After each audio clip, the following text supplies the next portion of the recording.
제목으로 약속 두 번째, 성령 충만하리라, 이런 제목으로 은혜를 나누고자 합니다. 구약 시대의 3대 절기 하면 유월절, 오순절, 추수절, 이렇게 세 번의 3대 절기가 있습니다. 오늘 본문은 두 번째로 찾아오는 유월절로부터 50일째 오는 절기라고 해서 칠칠절이라고도 부르고, 또 맥추 이렇게 보리 수확할 때라고 해서 맥추절이라고도 부르는 오순절에 있었던 일입니다. 예수님께서 십자가에 달리실 때 두려움과 불안, 낙심과 절망으로 흩어졌던 제자들이 부활의 주님을 만납니다. 그 후에 한 마음 한 뜻이 되어 마가다락방에 모여서 함께 기도하게 됩니다. 열흘 동안 말씀과 찬송과 기도하는 가운데 급하고 강한 성령의 바람이 임하고 불의 혀처럼 갈라지는 성령의 불이 120여 명의 성도들 각자의 심령에 충만하게 임했다, 이렇게 말씀합니다. 오순절 성령 강림으로 모두가 성령 충만한 은혜를 받고 각 나라의 방언들로 방언을 하기 시작하게 됩니다. 이렇게 오순절에 성령께서 임하신 것은 구약 시대 예언자들을 통해서 이미 하나님께서 약속하신 말씀입니다. 하나님의 약속은 때가 되면 반드시 성취되는 것을 믿으십니까? 요엘서 2장 28절 29절의 말씀 같이 봉독하죠. 그 후에 내가 내 영을 만민에게 부어주리니 너희 자녀들이 장래 일을 말할 것이며 너희 늙은이는 꿈을 꾸며 너희 젊은이는 이상을 볼 것이며 그때에 내가 또 내 영을 남종과 여종에게 부어줄 것이며. 아멘. 예수님께서도 제자들에게 장차 보혜사 성령께서 너희에게 오실 것이다, 성령님이 오신다는 것을 약속하십니다.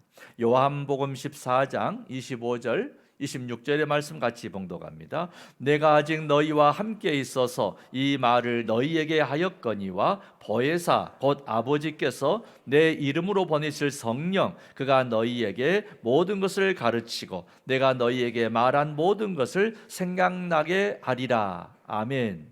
보혜사 성령님, 파라클리스라고 하거든요. 성령께서 우리를 힘을 북돋아 주시고 믿음을 더해 주시고 말씀을 들을 때 깨달아지고 믿어지게 하고, 할렐루야, 이런 은혜를 보혜사 성령님이 주신다 하는 것입니다. 부활하신 예수님께서 또다시 제자들에게 머지않아 성령이 오실 터이니 예루살렘에 머물러라, 이렇게 말씀하시죠. 사도행전 1장 4절에서 5절의 말씀 같이 봉독합니다. 사도와 함께 모이사 그들에게 분부하여 이르시되 예루살렘을 떠나지 말고 내게서 들은 바 아버지께서 약속하신 것을 기다리라. 요한은 물로 세례를 베풀었으나 너희는 몇 날이 못되어 성령으로 세례를 받으리라 하셨느니라. 아멘. 오순절 날에 제자들이 성령 충만을 받고 예루살렘 거리로 나가서 방언으로 복음을 전합니다. 세계 여러 나라에 흩어져 살던 디아스포라 유대인들이 고국 예루살렘 성전에 순례차 왔다가 자신들이 사는 각 나라의 말들이 쏟아져 나오니까 깜짝 놀라서 이 어찌된 일이냐, 이 사람은 새술에 취했느냐, 이렇게 말하게 됩니다. 이 날에 성령 충만함을 받은 사도 베드로의 설교를 듣고 3,000명이 회개 세례를 받았다, 이렇게 말씀합니다. 그 후 몇 날 안 돼서 성전 미문에 앉아있던 태어날 때부터 걷지 못했던 사람이 나사렛 예수 그리스도의 이름으로 걷게 되면서 온 예루살렘이 깜짝 놀라 소동하게 되죠. 이때 솔로몬 행각에서 사도 베드로가 설교할 때 5,000명이 회개의 세례를 받았다라고 했습니다. 당시 인원은 남성만 셌기 때문에 지금으로 해석하면은 3,000명, 5,000명이 장정 남자만 기니까 어린아이, 그리고 참으로 여성까지 한다면은 얼마나 많은 성령의 놀라운 역사가 일어났을지를 짐작하게 합니다. 이처럼 성령 충만한 역사가 일어나는 곳에는 반드시 수많은 사람이 복음을 듣고 예수님을 영접합니다. 거듭나는 역사가 일어납니다. 성령의 대폭발적인 역사들이 일어나는 것입니다. 성령의 역사하신 역사적인 이야기들은 너무나 많이 있는데 제가 특별히 근대사의 세계 기독교의 부흥운동을 몇 가지만 설명하려고 합니다. 소개하려고 합니다. 첫째는 영국의 요한 웨슬레 목사님을 통한 성령 부흥운동이 있었죠. 요한 웨슬레는 1703년 영국에서 사무엘 웨슬리 목사의 아들로 태어나고 신실했던 어머니 수산나의 기도 가운데 양육받고 신앙으로 성장하게 됩니다. 요한 웨슬레는 옥스퍼드 대학을 졸업하고 1725년 22살 나이에 목사 안수를 받습니다. 당시 영국은 세계 최초로 공업화, 기계화로 인한 산업혁명이 일어난 나라죠. 경제적으로는 놀라운 부흥을 하게 됩니다. 그러나 이런 경제의 부흥 성장으로 영국에서 현대 자본주의가 시작이 되어지죠. 그런데 경제가 부흥하고 성장하면 할수록 영국의 국민들은 더 타락하게 되고 도덕적인 부패가 심각한 수준에 놓이게 되더라 하는 것입니다. 요한 웨슬레는 뜻 있는 청년들과 홀리클럽을 조직합니다. 그리고 기도하고 말씀을 보고 금욕적인 생활을 실천합니다. 그러던 가운데 1736년 5월 24일 저녁 8시 45분 33살 나이였을 때 런던의 알더스켓 거리에 모라비안 집회에 참석하고 돌아오던 길에 뜨거운 성령을 체험하게 됩니다. 요한 웨슬레는 성령 체험 전에는 설교하고 복음을 전해도 열매가 잘 맺어지지를 않았습니다. 이로 인해 낙심도 많이 합니다. 그러나 성령 충만을 체험한 후에는 기쁨과 감사와 찬송이 넘치는 새 삶을 살게 됩니다. 복음을 전할 때 놀라운 회개의 역사, 성령의 강력한 역사들이 일어났습니다. 그리고 세계는 나의 교구다 이런 구호와 함께 감리교의 창시자가 되고 일생을 주의 복음에 헌신하는 일꾼이 됐죠.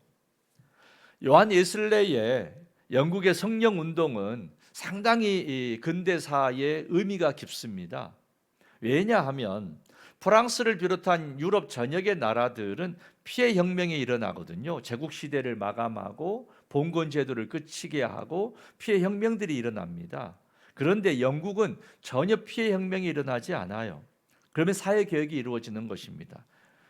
요한 웨슬레의 전기를 읽어보면 그가 어느 도시나 어느 마을에 가서 복음을 전하게 되면 놀랍게도 성령이 충만한 은혜가 임하고 회개 운동이 그 도시 마을에서 일어나기 시작하는데 주변의 술집들이 다 문을 닫아버리게 되고 주정꾼들이 사라지게 되고 맥주홀이 변해서 교회당이 돼버리고 창녀가 변해서 전도 부인들이 되고 놀라운 일들이 일어나더라는 것입니다. 이로 인해서 술 제조 공장 사장들과 또 술집 주인들이 뭉쳐가지고 이 요한 웨슬레를 죽여야 되겠다 해서 이 요한 웨슬레를 죽이려고 얼마나 수많은 핍박을 하고 압박을 가하고 집에다가 화염병을 던지고 돌멩이를 던지고 얼마나 핍박한지 모릅니다. 온갖 죽이려고 공격을 받으면서도 요한 웨슬레 목사는 죽음을 각오하고 영국 전역에 다니면서 성령 운동을 전개합니다. 또 그와 함께 뜻을 같이 한 사람들이 뜨겁게 기도하면서 영국을 변화시켜 갑니다. 이로 인해서 영국이 나라와 민족이 성숙한 기독교 국가가 되어버리는 것이고 전 세계에 가장 많은 선교사를 파송하는 선교 국가가 되는 일이 일어난 것이죠. 두 번째 소개하는 말씀은 미국에서 일어난 무디 목사님의 부흥운동입니다. 무디 부흥운동의 배경은 당시 미국이 남북전쟁이 있었죠. 이로 인해서 전쟁은 끝났지만 사회는 문란해지고 상위 군인들, 고아들, 가부들이 넘쳐나고 불타버린 성읍엔 실망과 낙심이 가득하고 백성들은 우왕좌왕하던 그런 시대입니다. 모든 가정 형편이 어려워서 초등학교도 제대로 졸업하지 못했습니다. 16살에 보스턴의 어느 구두가게에서 일하면서도 열심히 기도하고 시간 내어서 말씀을 배우고 열심히 신앙생활을 합니다. 그러던 어느 날 설교 말씀을 듣고 안수를 받는 가운데 회개의 눈물이 쏟아지고 가슴이 뜨거워지면서 불같은 성령을 체험하게 됩니다. 이때부터 이 무디가 가는 곳마다 수많은 사람이 몰려오는데 병 고침의 역사가 일어나고 수많은 사람들이 회개하고 새 사람으로 거듭나는 성령의 역사들이 일어나기 시작합니다. 언더우드, 아펜셀러 이런 분이 유명한 분인데 우리나라 오셨잖아요. 그런데 바로 무디 목사의 설교를 듣고 감동받은 그런 청년들이 전 세계에 선교사로 내가 가야 되겠다 이렇게 도전받았다는 것이죠. 무디 설교를 들은 수많은 사람이 선교사로 헌신하게 되고 무디는 세계를 누비면서 복음 전하는 성령 사역자로 일생을 헌신하게 되었습니다. 세 번째 소개하고 싶은 것은 우리나라 이야기입니다. 우리 한국에서도 평양 대부흥 운동이 있었습니다. 일본의 침략으로 인해서 당시 우리나라 국민은 좌절하고 절망 가운데에서 방황하는 참으로 힘들고 지친 그런 삶이었습니다. 암담한 현실에서 돌파구를 찾아서 헤매던 한국교회에 1907년을 전후해서 원산과 평양 산정형교회에서 성령 대폭발 운동이 일어납니다. 회개 운동이 일어나는 거죠. 강력한 성령의 임재로 인해서 너나 없이 자기의 온갖 수치스럽고 부끄러운 일을 내놓으면서 통곡하고 회개하는 일이 일어납니다. 이러한 성령의 불같은 역사가 전국교회로 불같이 번져지게 됩니다. 한국교회는 이 일로 인해서 양적으로도 급성장하게 됩니다. 성도들의 신앙은 일제의 무서운 박해와 순환 속에서도 체험신앙으로 인해서 더욱 단단한 담대한 믿음의 성도들이 되어집니다. 이러한 민족 복음화 운동은 100만 구려 운동이 일어나면서 전국의 모든 교회가 일제 치하에서도 더 크게 부흥성장하게 됩니다. 나아가서 해방이 되고 정치가 혼란하고 6.25 전쟁의 폐허 속에서도 한국교회의 뜨거운 말씀운동, 성령운동으로 인해서 전국의 방방곡곡의 모든 교회들이 마을마다 세워지고 기도 소리가 끝쳐지지 아니하면서 한국교회는 기독교 역사에 없는 전무후무한 부흥을 보여주었습니다. 네 번째 마지막 소개는 잘 아시는 미국의 빌리 그레함 목사의 부흥운동을 말해야 할 것 같습니다. 빌리 그레함은 어머니 신앙 지도로 교회를 열심히는 다녔지만 신앙의 확신, 성령의 체험은 없었다고 합니다. 그러던 그가 청년 시절에 자신의 그 본교회에서 부흥 집회가 열렸는데 여기서 성령을 받습니다. 땅바닥에 주저앉아서 일주일 동안 울면서 통곡하고 회개하는 기도를 했다고 합니다.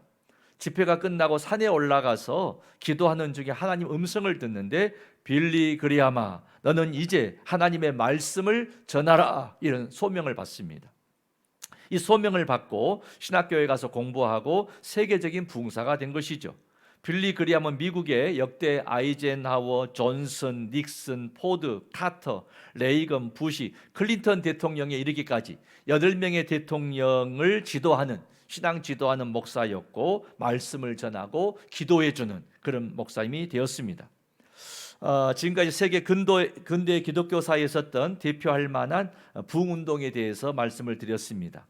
이 부흥운동은 시간과 공간은 서로 좀 다르지만 공통점이 있더라고요.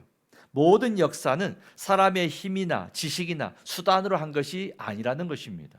오직 여호와의 신 성령께서 임재하시고 역사하신 사건들이었다 이렇게 고백할 수 있습니다.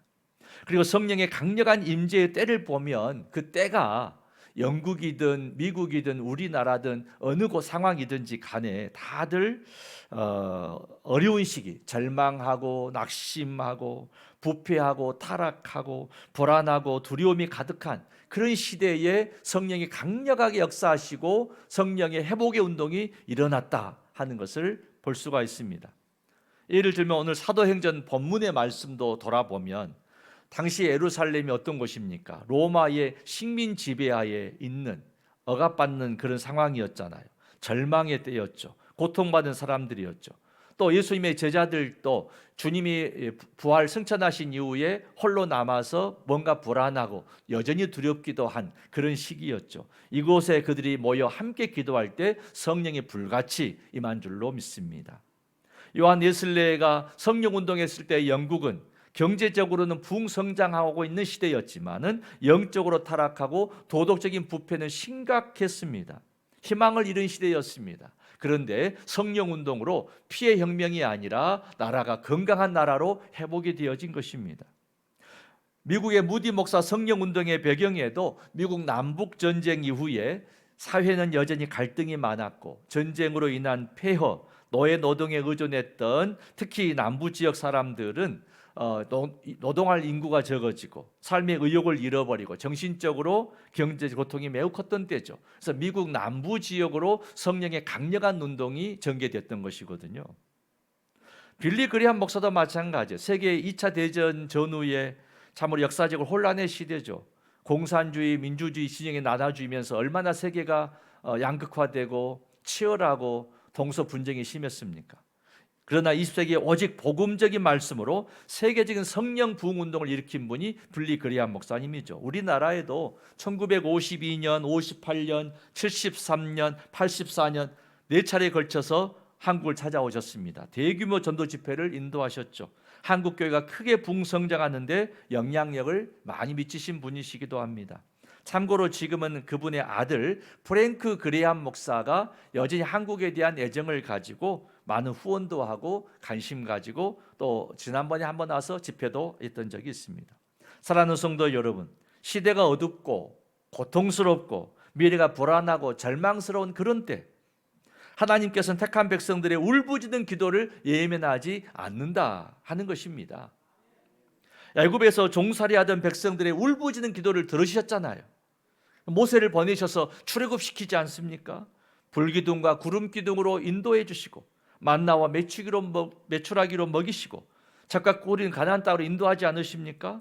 이 하나님은 출애굽 당시의 구약의 하나님만이 아니고 이 전 역사에 걸쳐서 여전히 함께 하시는 동일하신 하나님이신 줄로 믿습니다. 지금 삶이 힘들고 좀 지치고 낙심된 분이 계십니까? 하는 일이 뜻같이 잘 되지도 않고 실패하고 건강도 약해져 가고 내일이 불안한 그런 분들이 계십니까? 하나님께서는 약속을 지키시는 분이십니다. 형통할 때는 감사하고 찬송하시기를 바랍니다. 그리고 삶이 힘들고 어려울수록 더욱 하나님께 부르짖어 기도하는 여러분 되시기를 바랍니다.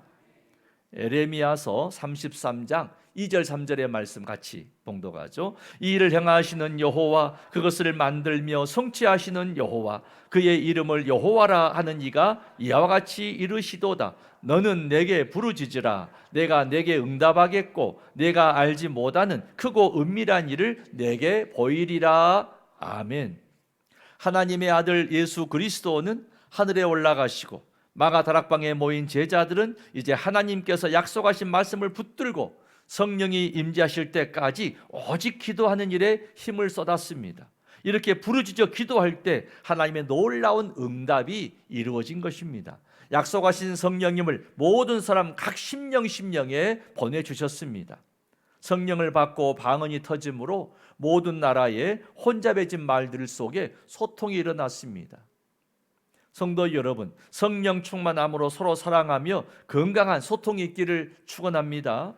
성령이 임재하시게 되면은 어떤 일이 일어나냐 하면은 어찌할꼬 자신의 죄를 눈물로 회개하는 회개 운동이 일어납니다. 모든 다툼이 일어나는 현장을 보면 너 때문이야. 이래서 다툼이 일어나는 거거든요. 가정에서도 부부가 왜 갈등하고 부모 자녀 간에 왜 갈등합니까? 너 때문이야. 이럴 때 갈등이 되잖아요. 그런데 성령이 강력하게 임하고 은혜를 받으니까 어찌할꼬 돌아보니 다 내 탓이었구나. 이렇게 자신부터 회개의 운동이 일어나더라 하는 것입니다. 결국 삶의 관심과 목표인 인생관, 가치관, 역사관이 변화가 됩니다. 하나님의 영광을 위해서 헌신하는 주의 제자로 거듭나게 되는 것입니다. 성령이 임재하시면 놀라운 기사와 이적들도 일어납니다. 병든 자가 고침받고 낙심한 자가 새 힘을 얻고 절망 가운데 소망을 얻고 단절된 관계가 회복이 되고 복음을 전할 때 수많은 사람들이 예수님을 영접하게 되는 것을 볼 수 있습니다. 오늘은 교회 창립 55주년 기념주일입니다. 그리고 성령 강림절입니다. 우리 모두 영혼을 사랑하는 마음으로 참 우리 마음에 태신자를 품고 기도하시기를 부탁합니다. 영혼을 구원하는 일은 하나님의 일이기 때문에 반드시 우리가 기도하면서 해야 합니다. 전도를 위해서 마음의 태신자를 품고 기도하잖아요. 그러면 마음의 문을 열고 교회에 나오고 싶은 준비된 사람을 만나게 해주셔요. 또 마음문이 굳게 닫히고 망설이는 사람을 만나잖아요. 그를 위해 기도하면 그가 마음문을 열고 복음을 받아들이게 됩니다. 성령이 역사할 때 사도행전에서 나오는 율법에 충성했던 그런 유대인들이, 한때 예수를 십자가에 못 박으라고 말했던 그런 이들이 마음의 문이 열렸잖아요. 놀랍게도 복음을 영접하고 예수를 믿게 되지 않습니까? 허다한 제사장 무리들이 예수님을 마음에 영접했다고, 주의 도를 따르게 되었다고 성경에 말씀하지 않습니까? 사도행전 6장 우리 7절 말씀 같이 봉독하죠. 허다한 하나님의 말씀이 점점 왕성하여 예루살렘에 있는 제자의 수가 더 힘이 많아지고 허다한 제사장의 무리도 이 도에 복종하니라. 아멘. 오늘 성령 강림절과 강주 모돌교회 창립 55주년을 맞아서 어제 성령 충만함으로 하나님께 영광 돌리시고 저와 동행하는 기쁨과 감사가 넘치시고 담대한 믿음으로 복음 전하시는 여러분 되시기를 축원합니다. 여러분이 하나님의 일을 하시면 하나님께서 여러분의 일을 해주실 줄로 믿습니다. 은혜로우신 아버지 하나님, 하나님은 우리에게 약속하셨습니다. 너희가 성령 충만하리라. 우리가 주의 이름으로 모여 기도할 때에 성령이 충만하게 임하실 줄로 믿습니다. 하나님, 오늘 성령 강림절을 맞아서 모든 심령 위에 성령이 충만하게 불같이 임하게 하여 주셔서 차갑고 미지근한 신앙이 아니라 뜨거운 열심 있는 신앙으로 회복되게 하여 주시옵소서. 찬송이 회복되게 하여 주시고 말씀이 회복되게 하여 주시고 기도가 회복되게 하여 주시고 어찌할 것 내 탓이로구나 회개 운동이 회복되게 하여 주시어서 성령 충만한 삶을 누리게 하여 주시고 성령의 권능을 받아서 복음 전하는 주의 일꾼 되게 하여 주시옵소서. 예수님 이름으로 기도 올리옵나이다. 아멘.